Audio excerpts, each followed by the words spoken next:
How can we help end the cycle of poverty around the world? Our guest today is Shilpa Alva. She is the founder and executive director of Surge for Water, which invests in communities with safe water, sanitation, hygiene, and menstrual health solutions to help end the cycle of poverty. Surge has actually impacted over 1 million people through programs and water solutions in communities, schools, and health centers, as well as creating 2,000 field jobs. She is formerly a management consultant. She left her high-paying job to use her leadership skills for greater good. And today we're going to talk about her initiative, how she made the leap, and what she's learned, and how, even if you want to get involved, how you can get involved, or how you can find something that you love in a way that you can make a difference in the world as well. So Shilpa, welcome to the Leaders of Transformation. We're glad you're here. Thanks for having me, Nicole. My pleasure. Well, tell us a little bit more about Surge and what you do there. I know initially it's like Surge for Water, but you do more than just provide clean water solutions. Yeah, absolutely. So the primary focus is water, but when you think about water, right, it affects so many areas of life. So we always say that by investing in safe water solutions, you're truly like impacting the overall well-being of a community, right? Starting with education, jobs, so that's income, infrastructure, and as well as thinking about water, when you think about like how illnesses spread, you need to have decent toilets, right? Because there are situations in the world where, the situation in the world right now is over 4 billion people don't have access to a toilet, like a decent toilet, a safe toilet. So, for us, it's water and sanitation, and that's primarily toilets in schools and healthcare facilities. And then when you consider the holistic angle of it, what happens when you leave a toilet, right? Where do you going hand washing, we recently had a global pandemic, and the biggest way to stop the spread was washing hands with soap, and 3 billion people don't have a way to wash their hands, right? With proper way to wash their hands with soap, because they're either lacking the water or the soap, right? So water, sanitation, hygiene work really well holistically together when you can provide all of those solutions. And then because of Surge's focus on the girl and woman, that's how we center all of our solutions. We're a woman-led organization, but that's not meaning just me. It's also ensuring that we listen and we learn from the women and the girls in our community. And when you do something like that, you very, very quickly understand that menstruation is a big part of this overall like water, sanitation, hygiene situation. So that's the fourth pillar of our work, where we ensure that adolescent girls have the education, resources, and just overall like dignity to, have their cycles in a way that can be managed and doesn't like limit them from achieving things that a 13, 14-year-old girl needs to achieve. So that's what we do. We work in rural, remote communities around the world. We're typically the only NGO working in a sustained way in partnership with a local organization and the local government, really helping them achieve their vision for those communities. So we're not coming in with our mandates of like, you need this many wells or toilets. Like, we're really listening to them, centering women's voices, and through that, serving the entire community with these solutions. So now you right now are based in Dubai, or that's where at least where you are right now. Yeah. And you go to different countries. So maybe talk about that. So it's Haiti, Uganda, Philippines, Indonesia. Yeah. Yes, so those are very different markets. How did you start this? Maybe back up and let's talk about how you launched this initiative and how you ended up in those particular countries, or chose those particular countries to focus on. Well, I always tell people, like, when you're talking about billions of people impacted by this global crisis, you can kind of work in most parts of the world, right? Because there is an issue. I mean, even the United States is an issue. I'm in Dubai right now. It's one of the most water-stressed countries in the world, or cities. But there's, finances that don't make it an issue, right? So there is a global water crisis, and people are impacted in different ways. And you can see it through, climate change and, the aquifers drying up and, rivers drying up, that, the issues we hear about in the United States as well. But for us, it was, we worked in 12 countries, first of all. So like now being in three, we're actually quite active only in three at this moment, Indonesia, Haiti, and Uganda. It was really about identifying partners that align with us from a values perspective, working in environments where we were needed, and where we could have like stable governments and just open-mindedness, right, for a true partnership versus it being, something that's one way. Like we really believe in this sort of this hand-in-hand partnership. Other things that come into play, like, we respect all religions, but our work is not evangelical. So that's really important. So making sure that even if the partner that we're working with could be religious, or that we're serving everybody, because we really truly believe, right, that water is for everyone, not because you're a certain faith or a belief system, and it should not be used to convert anybody. So it's like, once we started to think about like the values of like how we want to work, that helped us like hone into finding the right partners. I wouldn't say it was so much about the countries, it was more about the partnerships that we were able to find in those remote rural communities, because so many countries need water, right? So it's like, when you have the right people on the ground working with us and being our representation and us being theirs, that's the magic, right? That's where we found like the way to like actually grow and scale. Yeah. So how did you get into this in the first place? I mean, you left a big paying job, management consulting. I think you were based in the US at the time. Yeah. And, this is a big shift. And I know you kind of did a gradual transition where you're kind of doing both for a little while. So maybe talk about that process, why and how you did it. Well, just being in Dubai right now, I want to start the story there. Like I was born here and I grew up here, and every summer, like from like 8 months old till like teenage years, we'd go to India and we'd be with my grandmother, because that was childcare. And at a very young age, I recognized that I was privileged, that I had the ability, I would say ability, because you don't know what I had at 7 years old, but I had more, right? I had just more things and, pretty dresses, and we got to travel in air-conditioned cars. And I noticed on the streets of Mumbai that other children my age didn't have that. So from a very young age, I understood, with my own eyes, that there was injustice. And I didn't, I understood there was injustice, but I didn't know how to solve it, right? I knew there was something wrong. So fast forward, when I was in university, I moved to the United States. I studied in Baltimore. It was my first time coming to the US. And in my junior year of college, when most people like get internships, I convinced my Indian parents that I needed to go and volunteer in a village in India. And I managed to do it as like an academic credit thing. And when I was in this village in India, my job was to teach English and math. And very early on that assignment, I noticed that the children were not coming to school. And it was always related to something to do with water. It was either water-related illness, or it was a farming community and they didn't have water for the farms. It was associated to when the government would bring tankers for water. And then, the local hospital had like very unsanitary conditions, and that would, make illnesses spread faster, the infectious illnesses. And I started to realize that water was so fundamental, right, to like everything that a community needs. So that's like the foundation of Surge, although the organization hadn't started. Moved back to the US after that little assignment, a 3-month assignment, graduate university, and go and get a corporate job, right? I was working in supply chain. I moved into, management consulting, and I was moving very fast up that corporate ladder, and I was enjoying it. I was living the life, having a lot of money at a young age and traveling the world. I had a global role, which is super exciting in your 20s, manage global teams.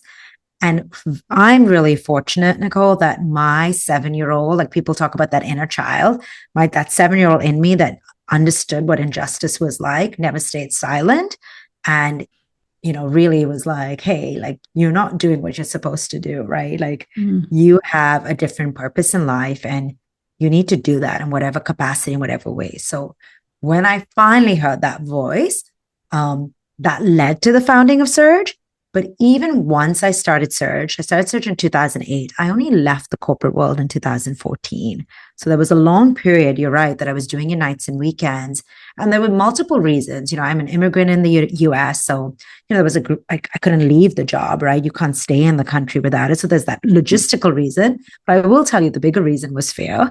I'm like, you have a stable income, right? And also I was raised in a way that I needed to be CEO, right? Like it was and in the corporate world, I'm a CEO now, but in a different world, right? So it wasn't a career possibility or an opportunity that I would have ever considered.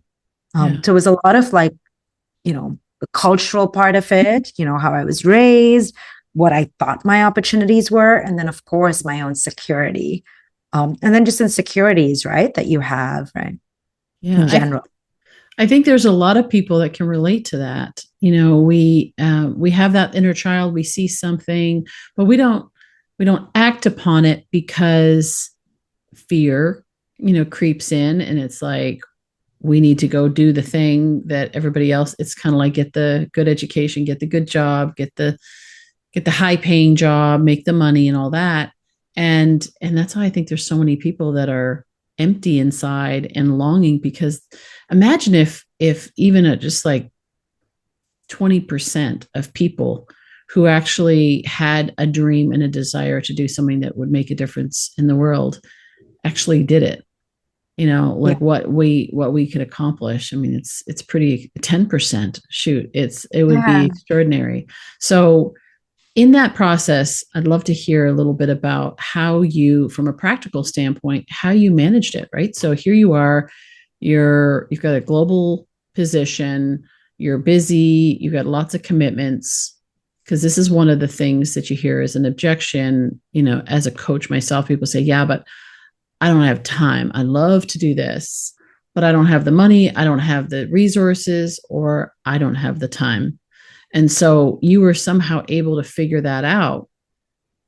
And so talk a little bit about how you were able to manage both of those things. And that probably meant there's a lot of sleepless nights, but I was just going to say, right. When I talk about this part of my story, I always recommend, it's like, don't do this at home. Like when you see those warnings, I feel like that should be the disclaimer first. But I mean, there were years I probably slept 3 to 4 hours a night. Like I was younger then and I was able to do it. And we're invincible when we're in our 20s. It's like, we can just do whatever.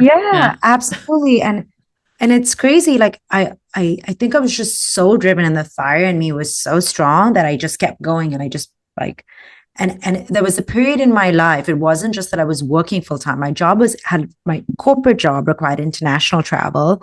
I was doing my MBA part-time, and I was in this public policy fellowship. And that's when I started Surge, right? And it was all happening together.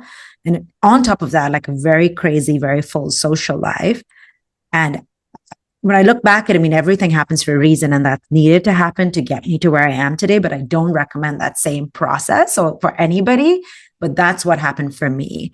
And I think eventually, it was my dad who was like, you're never going to achieve anything of significance if you're so like spread so thin. Like you need somebody to call you out, because I was breaking at points where you're like, you miss things, or you don't show up somewhere, something's going to break when you're doing that much. Nothing significant happened to me physically, emotionally, like all of that was fine. So I'm really blessed and I'm grateful for that. But I think that message of like, you look at every, leader at that point. I mean, the leaders I aspire to be now is different from back then. I'm in very much of a corporate like mindset still, because it was in the corporate place, but they focused on one thing and they went in it fully. And I think once I started to like understand that, like I could not do everything. And if I did, I wasn't going to do it in a way that was great, or I would feel that I've accomplished something. That was when I had the first spark of like, I need to transition out of it. Then you get to the part of like, okay, how am I going to afford to do this, right?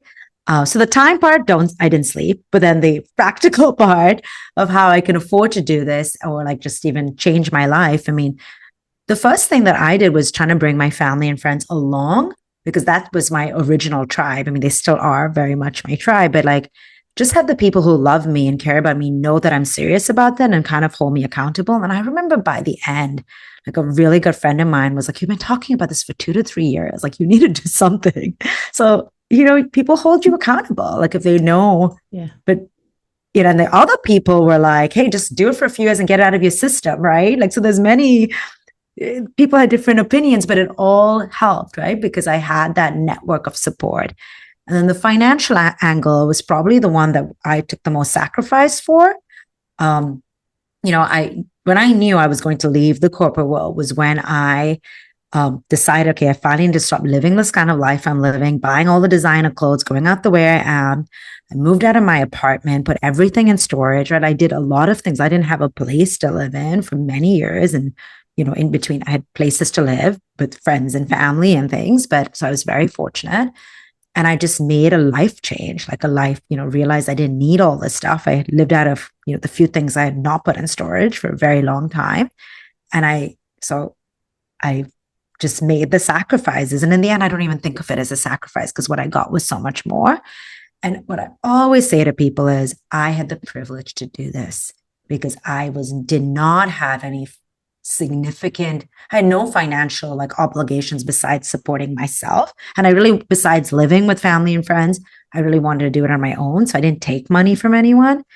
And I also had to do it in a way as a founder of this organization, a founder of Surge.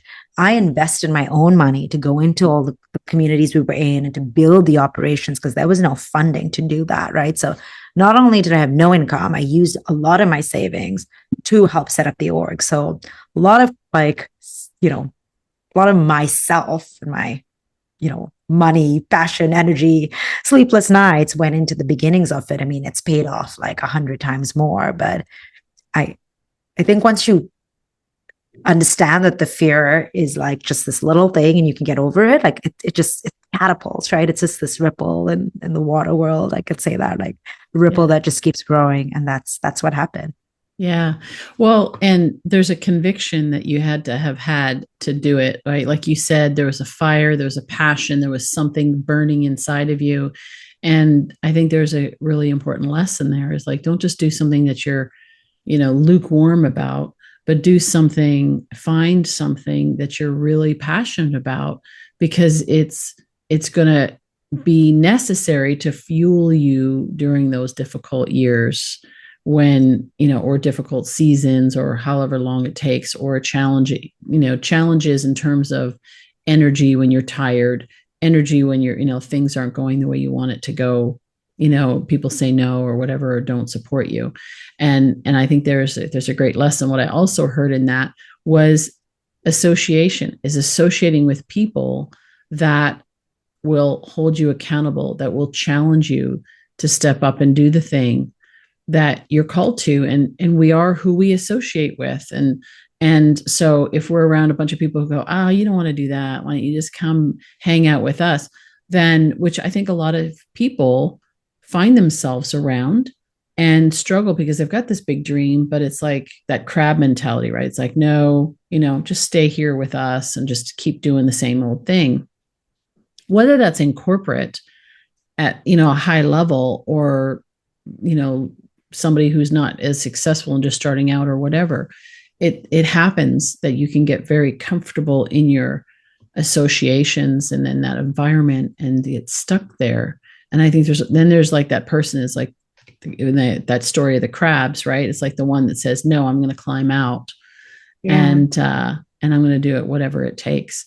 So was there a defining moment where you were like, I don't know if I want to keep going and I'm just tired and, but there was maybe something that, pushed you through that? Because I think it's like that breakdown, the breakdown before the breakthrough. Absolutely. Like, I know, because it always happens. We all go through it.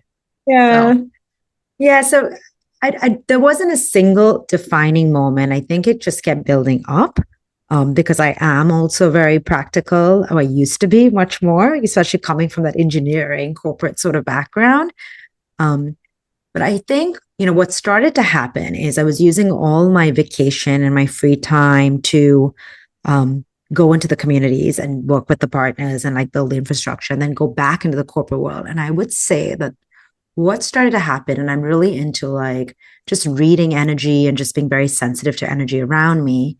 And I started to not have the energy for the corporate side of things, right? Because while I could do it all physically and mentally, emotionally, it was being tugged in very different directions. So I would say like it wasn't authentic, right? It wasn't authentic to me to be doing the work I was doing and as management consulting, and wasn't doing bad things. Just this the job that I was doing, but then the excitement and the passion and the drive that I got from the other side. And what was happening was it was draining. So it goes back to that breakdown part, because when you're not being authentic to yourself, and then I had the privilege and the luxury to be able to walk away from that. Not everyone does. A lot of people need to live this life for the paycheck, right? So I think that was it, like with the energies not aligning, right? Like I'm like where my heart was it was very obvious that was in the daytime role, in the corporate role. And so I really just started doing less and less in that space while I was fully employed. And even then, like it was really interesting.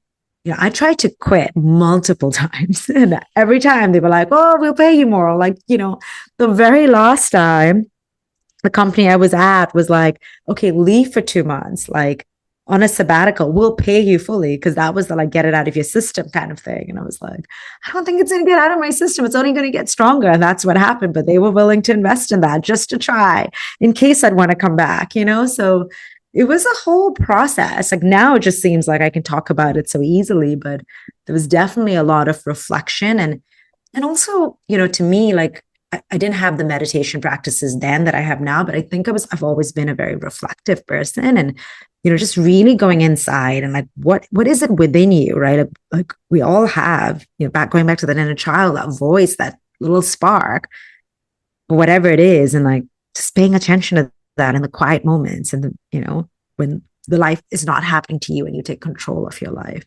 Yeah.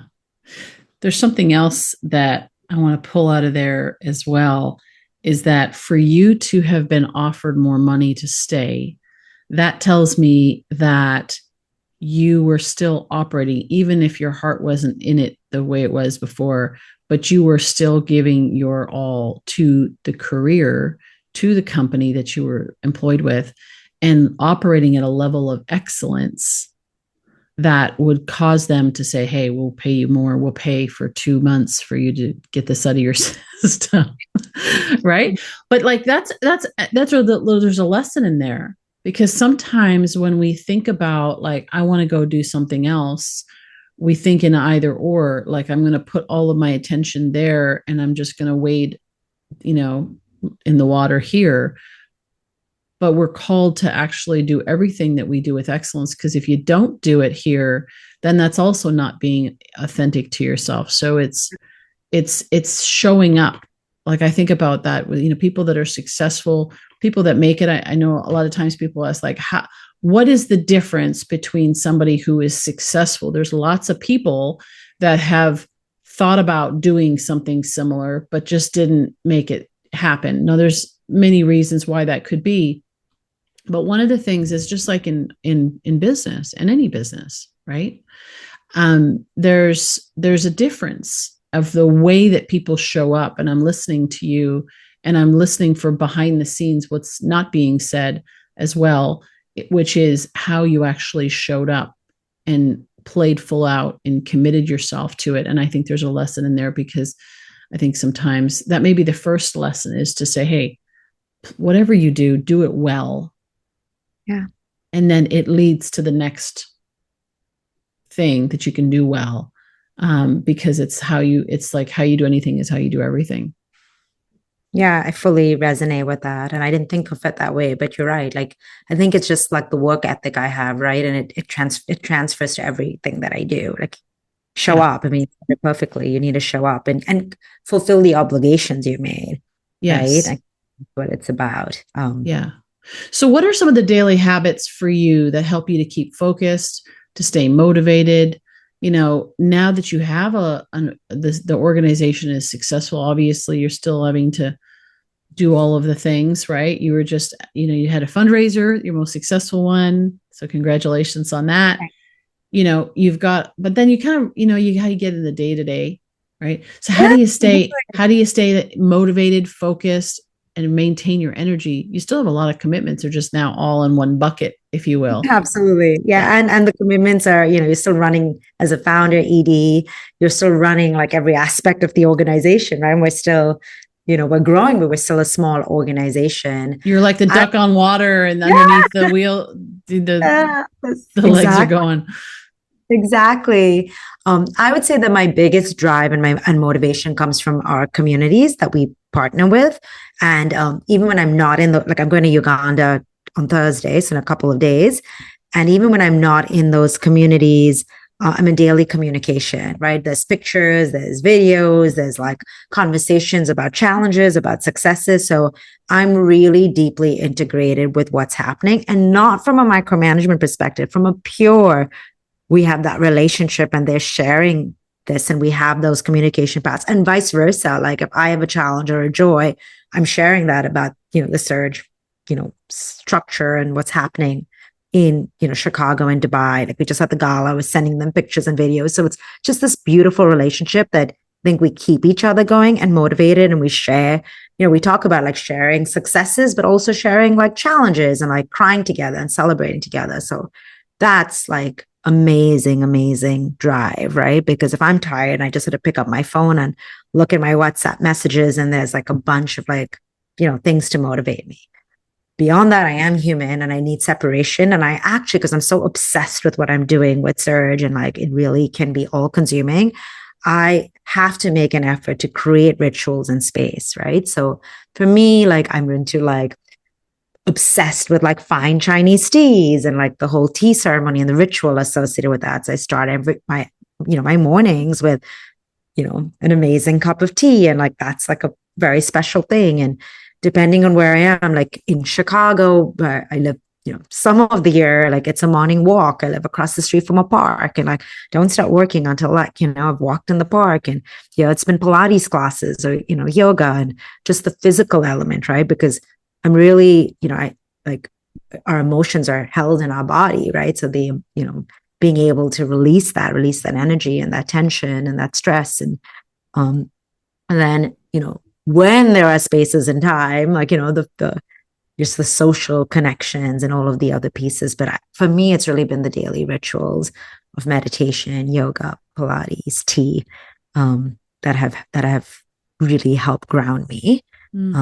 Sometimes just walking barefoot. It was like this week, I was like feeling really, really not grounded and like nervous, and like took my shoes off and walked on the ground, right? Like just connected to the earth and like understanding like there's so much energy and power in this world. And like we just have to sometimes listen for it and feel it. And like that helps as well. But whatever religion, you can do it through God and through your religion, but there's other ways, whatever works for each person. But like understanding that like we're not alone and there is divine power, right? And whatever that means to anybody, everyone has a different version of that. But also like I feel very connected to that larger force and that larger energy that is me going for sure, because I'm not doing this on my own. Well, God is everywhere, right? So it's like it's funny because when people say, about like struggle with scarcity and, that there's, let's say, no opportunity around, or there's not enough, or whatever, you look around, you just look at nature, and nature is abundant. And I was like, just go take a walk in nature and you'll see that there is an abundance around you, and it just change your perspective on it. So yeah. Well, and I think those daily habits are so important. And I love what you said there about in the beginning when you were talking about the celebration and motivation. So often we can get caught up in the day to day that we forget the reason why we're doing it. And I was telling a client recently that the testimonies, like the testimonials that you put on, they say it's for third party endorsements and all that. Sure. Okay. That works, right? It's helpful because people can see that you're making an impact. It's also for you to go back and read your own testimonials, to remember when you're having those tough days, to remember that what you do makes a difference. And I know that I've done that. And it's sometimes because you can feel like, I'm not doing anything, blah, blah, blah, and whatever. And then it's like you go back and you're like, oh man, this story, or wow, I remember this.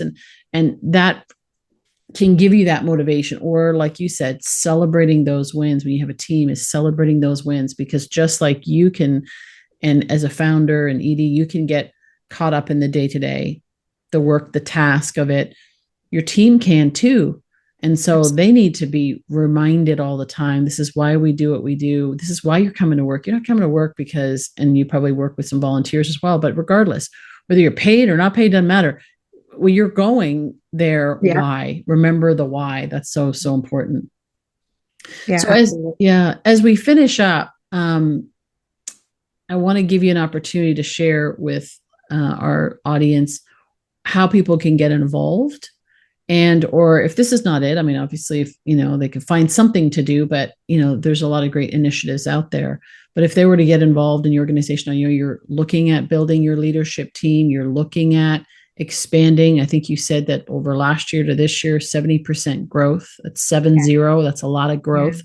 And so, looking for people that if this inspires them and they want to get involved, they can start their own thing. That's great. But why not help and work within an organization? You can learn, you can grow, you can be mentored, and maybe that becomes an incubator for something down the road or whatever. But talk about that. Yeah, I would go back to the first thing you said, Nicole, which would be everybody should find what's in their heart and follow that. Like that's the most important of the whole. Like 10%.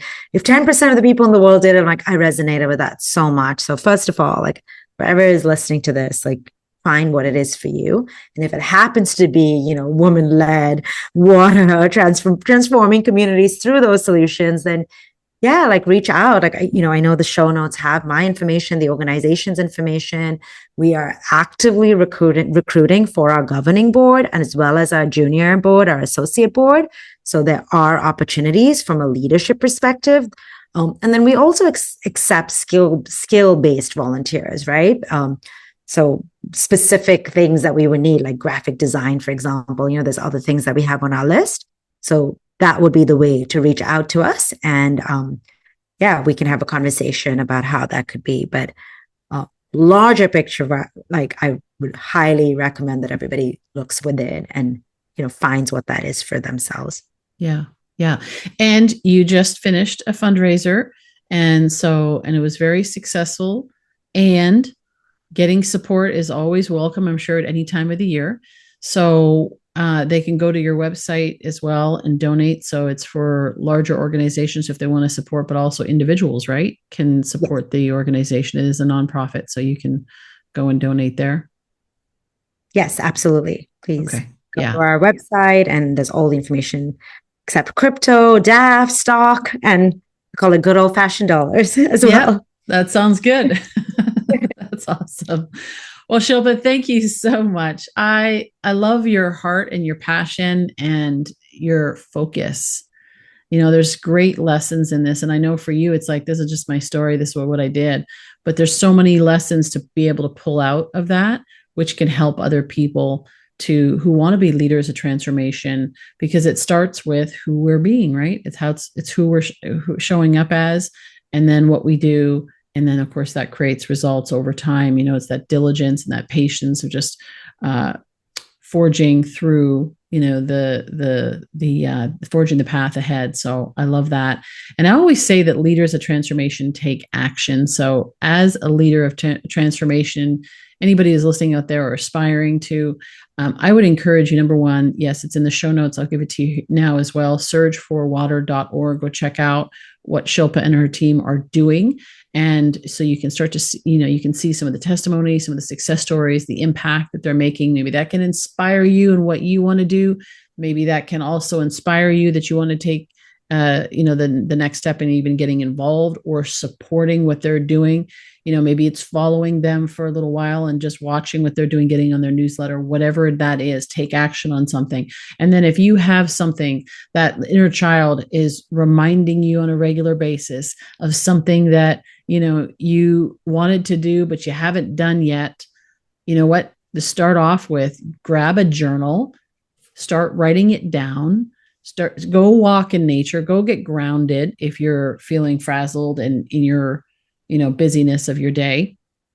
Go get quiet and start journaling the idea down. It starts in your mind, then you translate it down into paper or, a computer screen, and you start to explore the possibilities. start to explore the possibilities of what you can do to make a greater impact in the world and leave a legacy for generations to come. We'd love to hear your stories as you do that, what you decide to do, or what you're maybe currently doing. You can reach out to us, leadersoftransformation.com, of course, our website, all on social, whatever. We'd love to hear what you're doing.